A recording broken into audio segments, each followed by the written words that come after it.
And welcome everybody. Today is our first English program. I am glad to receive here my dear friend Yana Immis. How are you? Good. Surviving. Well, thank you for the invitation, for the acceptation of the invitation for this program.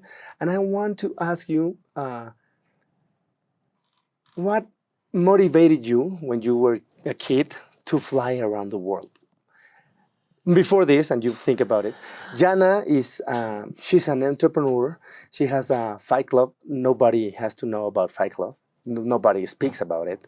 But she studied business and finance. And right now she's living in Mexico City and she speaks Japanese, German, English, Spanish, and I don't know, Russian. Russian, of course, because she's from Russia. And this is a very nice interview. You'll see it.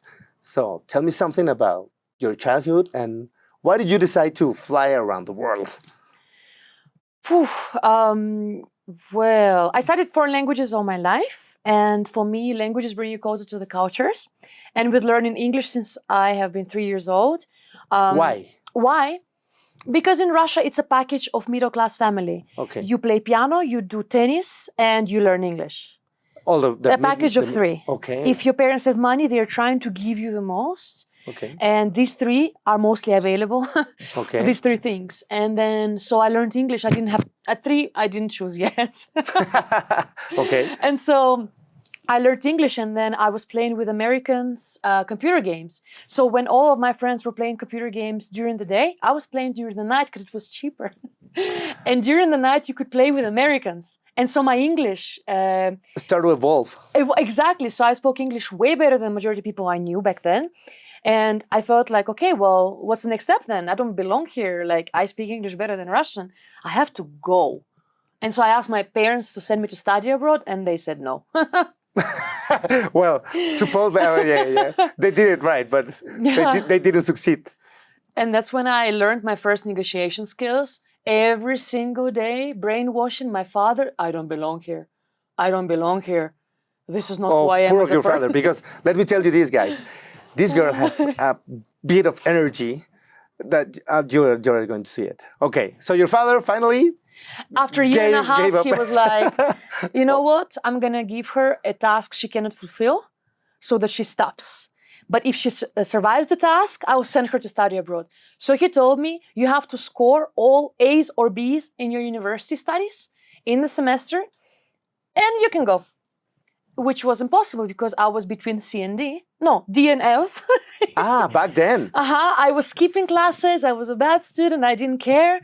And that's why he decided to do that, to assign you that task. So he believed that you wouldn't make it, right? So, but instead of studying, I just realized which professors are important to pass. I came to the professors and I said, if you give me a B, you will never see me again. Because they seriously...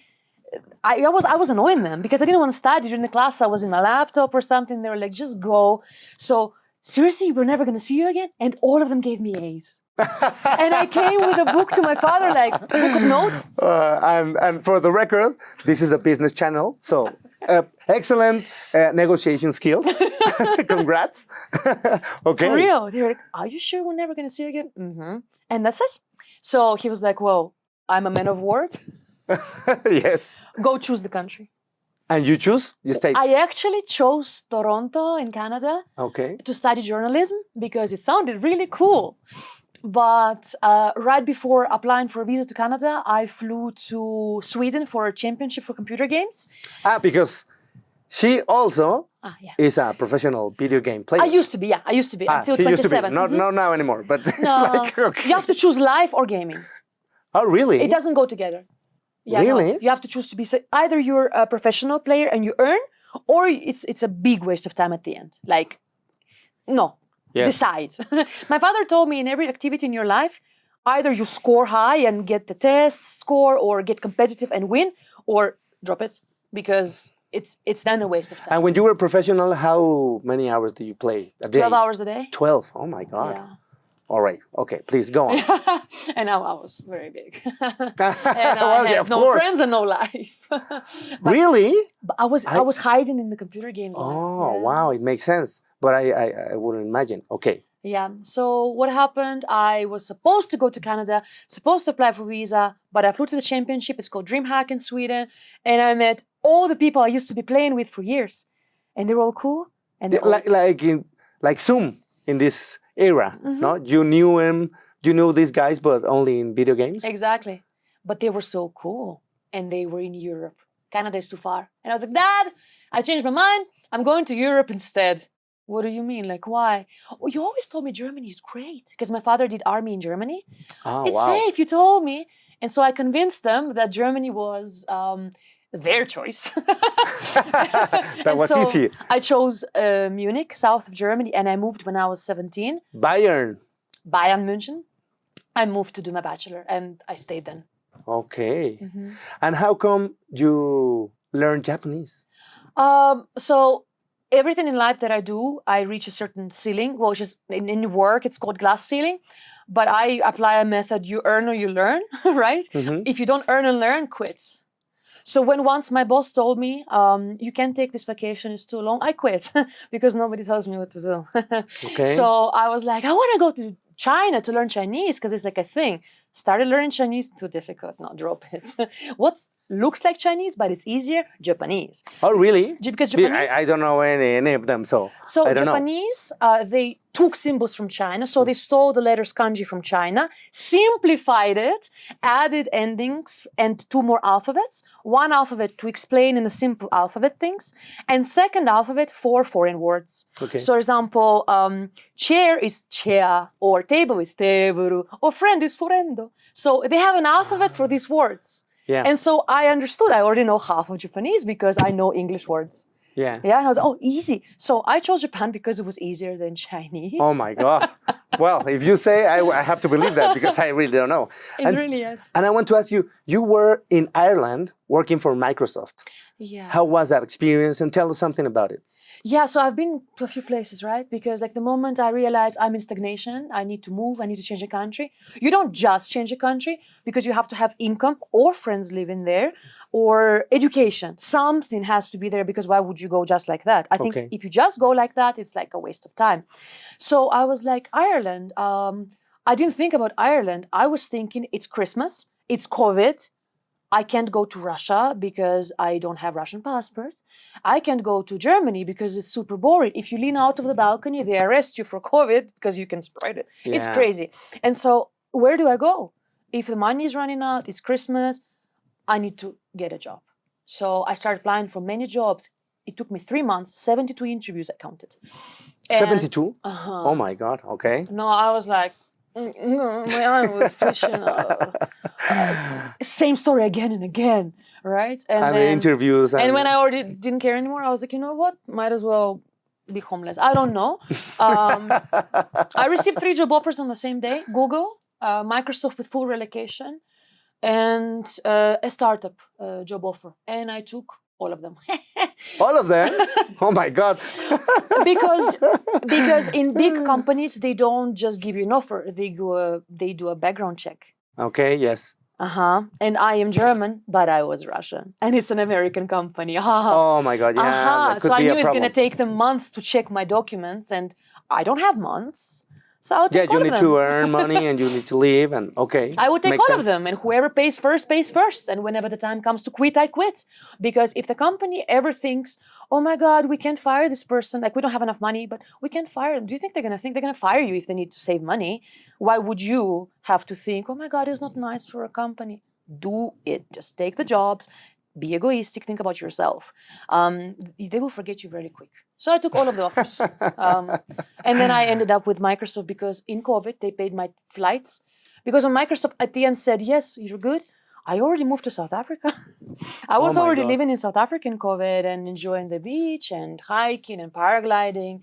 And then they said, we pay your flights from wherever you are. Oh, then might as well be far. Pay my flights from South Africa to come back. And they gave me a flat for 3 months. They gave me a relocation package, 100% commission for 3 months. And they gave me like... And then you made like $1 million business, right? You were like Yeah, You I have, couldn't you believe have it. this. Yeah, exactly. I actually read the email and I was like, no, that's too good to be true. I go, Mom! Not only I'm hired by Microsoft, which for Russia or for all my friends is like, wow. Also that they give me all these things. I literally checked if it's spam. It's like not spam, but like, you know, the ones where they send you an email saying, you Yeah, won like a a fraud. lottery. Yeah, of fraud. course. I didn't believe it. And I was like, are you sure? So I called the numbers to confirm, So yeah, no, it was the best job ever. Microsoft is the best company ever. Like, I really love them. You were telling me that, and please tell us something about it. About Microsoft? Yeah. So in any possible way, like when people talk about what's the best paying job in the world, and people say like, oh, you have to be this or tech, the best job in the world is sales. Of course. I agree with that. If it's uncapped commission, it only depends on your intelligence, your skills, and your ability to survive, to earn as much as you can earn. And so Microsoft has uncapped commission. They give you goals, but if you surpass them, it's only getting on top. So yeah, I was Russian and German speaking sales for Azure. Azure is, so if you are a small company, you probably choose Google Cloud. If you're a big company, you probably choose Microsoft or AWS. People don't think other than that. They only choose Amazon or Microsoft. And when you call people, you don't have to present, you don't have to sell your company, but everybody knows Microsoft. So Of course. it was pretty easy. And Allegedly. Because knowing the languages, yeah, of course. the product is good. Yeah. So if the product is good and the people know the name of the company, like what else do you have to sell? You just You have make to inquire. connections to Smile, make this wave. human relationships Exactly. and to close the selling, right? But at the same time, I'm doing sales in a different way. I'm genuinely trying to understand, like, is who we are, is that what you actually need? Because if not, we're not going to waste time here. I move to the next leads because I'm pretty straightforward. I'm Yeah, not and bullshit practical. sales. Yeah. You can tell 10 minutes and everybody knows that you're a very practical person. Black and white. That's great. Yeah. And how did you make this $1 million business? You mean the Fight Club or you mean No, Microsoft? Fight Club is becoming one unicorn, but in Microsoft, you were like on top of the sales. I was very good at what I do. So first of all, I use my languages and cultural awareness because of traveling around the whole world. When you talk to people, you know their culture, it's way easier. Of course. You know what the topics and what with Austria, I used to sell to Austrian government. You don't talk about business, you talk about mountains, beer, nature, how work less and earn more. That's very interesting because I want to ask you right now that you come to this point. What can you tell us about all these cultures that you have known? What are the dots that you can connect that everybody wants, that everybody's like universal language? What can you tell us about? So people are probably not going to tell you, but they're going to appreciate if you know their language. Of course. So the first step to always doing business with any culture is assigning somebody who knows the language or learning the language. 100%. With learning the language comes understanding of the culture, traditions, and you get invited more. Of course. And once you get invited into the groups, surroundings, or events of the company or peers, listen, right? Listen. And as a salesperson in the past, I did like 11 years of mistakes where I used to think sales need to sell and tell. No, sales need to listen and ask right questions. Of course. It took me 11 years. 11 years I did it wrong. For 2 years, I have been doing it right. And then I was like, that's how you win at life. It was super hard. Discovered it, finally. Okay. Yeah. So, language and then asking the right questions. And for me, I do not sell if I don't believe in a product. So when I receive offers... That's like a very golden rule that you have to pursue. Yeah. And, well, Microsoft, like you said, is very well known. And you, of course, knew the product. Product is constantly evolving. Every 6 months, Microsoft changes, updates, things. You lose track. It's an amazing company, and it's an amazing product. I sold Azure, so the cloud services. Cloud services have 500 services inside them. It's a lot. It's for the technical guys. I sell Surface, but I know it's good. Yeah, but that is applicable to big companies. In small companies, I think the strategy is a little bit different, right? Because every niche has its own target group. And I would say then, in this case, the most important is defining your target persona right. And their needs, problems, challenges, or arousing emotions, and knowing where they hang out. when you know where your target group, the exact target group hangs out, to be there. Mhm. Comfortably placing yourself next to them as a small business. And give first. Small businesses only survive with giving first for the first 2 years. Like giving things for free, giving trials, helping others, and then in 2 years it comes back. Yeah, I think that you're right. And you will tell me that in Microsoft you realized that the HR department were like the ones who rule the company in terms Yeah. of they can assign you to a better position, and your boss, he wouldn't know until you are assigned to the next position. Yes, so Tell us something, because it here in depends Mexico on the it's different. country. It depends on the company. For example, Ireland is known to be tax haven for big corps, for big tech companies, because they pay 1% tax, and so employees have to spend the money inside the country. Of course. That's the agreement. And so in this case, HR rules, it has more power than managers in comparison to other countries where managers are the decisive factor. If you get promotion, etc. In Microsoft, no, it's HR. So you are allowed, without letting anybody know, apply internally to another role in Microsoft. And you get it. And only then you let your manager know, bye. Yeah, I think that is awesome, because sometimes the manager, they won't let you go. Mostly if you're a good Right? performer. If you're a good lead. performer, no, you please, you're a keeper and you're not going anywhere, right? There's two types of managers, right? The ones that are there to uplift you and give you all the resources for you to advance as a person. And there's managers that are focused on their own goals because they're shared between the team's commissions in sales. So you should quickly realize what kind of manager you have. Okay. And then if you are trusting your manager, then of course you can tell him everything. In Microsoft, my friends, they were really agitated by their managers. Yes, apply to that role. You're worth it. You should. But my manager was like, you're not ready yet. And I was like, you don't tell me what to do. Of course, I am ready since In a the bit day more polite two. word. Yeah. Okay, so we are finishing this session, but I want to ask you, how come you came to Mexico? So when I lived in Japan, I finally recovered from jet lag. I opened the door and there was a girl standing. And I was like, oh, hey, hi, I'm Mexican from Toluca, and you? From Toluca? I'm still friends with her. Jackie, she's here. She came to my first events of Fight Club. Okay. And she's head of purchasing in Liverpool. So All right. she introduced me to other girls from Interlomas, Satellite, Pedregal, and Santa Fe. In Japan? Okay. And I had a gang of Mexicans in Japan. So when we were all leaving Japan, I should have thought back then, if you're Mexican and you can afford 2 years of life at private university in Tokyo and without working, you probably should have money.